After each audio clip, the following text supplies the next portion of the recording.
in Bucharest to push chess in the schools. We have a handshake. Game's underway. Showtime. I love this Seriously, moment. it's really remarkable, as Miro was saying, to see the leaders playing one another in these last rounds. We see a right Chess smile from Fabiano. It seems to be some problem with the clock. We've all been in that situation. Constant clock, exactly. And e4 is the weapon of choice from Gukesh. e4, e5. And for Fabiano, I must say that he does a very good job of mixing up. He usually plays the Ruy Lopez, but he does a very good job of mixing up his Ruy Lopez defenses. And in the Gioco Piano, he's also, how to get an edge in the Gioco Pianos. It's been very, very difficult for E1, E2, E4 players, as we have Bishop C5, and D2, D3. Okay, as a chess grandmaster, it was always a riddle for me, and I was trying to decipher, why you would play D2, D3 in this position, as opposed to castles, as opposed to C2, C3, and what you were trying to avoid. And it's really guesswork, and there's quite an art to it. I don't understand the move D2. Very seriously considering the move F7, F5. Again, it's one of those moves that can be very upsetting and challenging for the first player. When you're white, you want the advantage. You want to be dictating the action. A move like F7, F5 throws you off kilter. Right.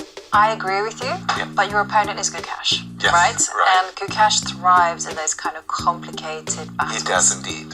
And he's very well prepared. Do you just rise up to the challenge and go, F5, roll the dice, let's go? No, I don't. Not unless I'm somebody like Fabi, who has very, very seriously analyzed a lot of the side variations. The chances that your opponent is going to play D3 and A4 consecutive moves are incredibly low. So the chances of you ever getting an opportunity like this moment to play F5 are close to non-existent, especially at the top. And I can see that we have our Grandmaster Analyst. Yeah,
time on his clock. Hold on a second.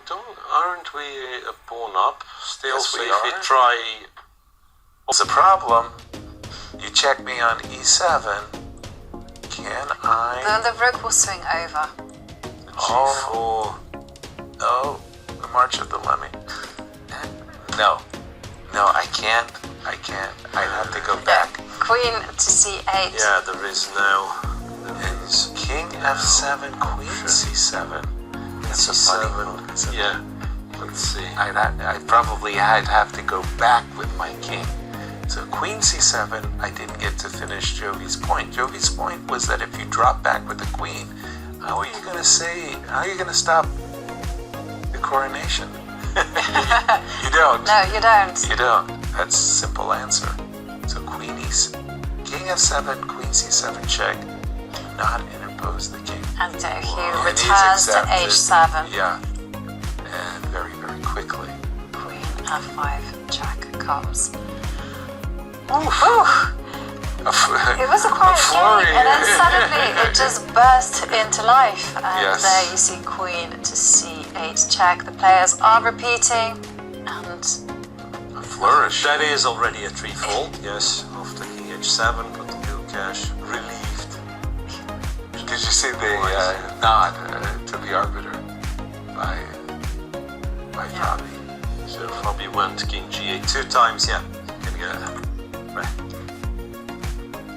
but it did look like Fabiano was on the verge of Pushing, but getting Wesley. very good position. But Wesley, yes, let's dash over to that game, because when we